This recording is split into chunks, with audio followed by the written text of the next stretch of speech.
welcome to our look at the upcoming week of August 10th in the binary options market. I have the economic calendar in front of you, and as you can see during the Monday session, there's really not a lot going on. Not a big surprise, really, though, because that is typically the case after a non-farm payroll Friday. As we go a little bit later into the week, Tuesday we start to get ZOO out of the ZEW out of Germany. That, of course, going to be the DAX and the Euro, so that is worth paying attention to. But really, the rest of the day is relatively quiet until we get to Wednesday. We have claimant count change. That's unemployment claims out of the United Kingdom. That, of course, going to move the FTSE and the pound.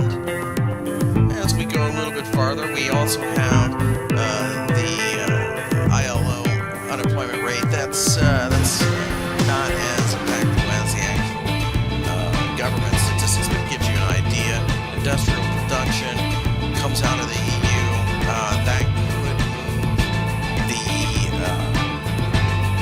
euro itself. Probably not a big deal, though. We have EIA oil stocks change. That's the inventory number later out of America. That, of course, will move the crude oil markets. After that, really not much for the rest of the session. As we go into the 13th, which of course is Thursday, we have the CPI numbers coming out of Germany. That's a big one for the DAX and the Euro. And that could be one of the bigger movers. We do have the ECB monetary policy meeting accounts. Do not think that's going to be a big deal this time. Probably will skip that one. Import price index really should move the markets. Retail sales, however, could in the United States out of the stock markets. So pay attention to the S&P 500, etc. As we get even later into the week on Friday, we're looking at GDP out of Germany. That is a big mover of the euro and, of course, the DAX. As we drift, we have CPI out of the Eurozone. Probably not going to be as important as GDP out of Germany. At that point in time, we end the week with Michigan Consumer Sentiment Index. Can move the stock markets.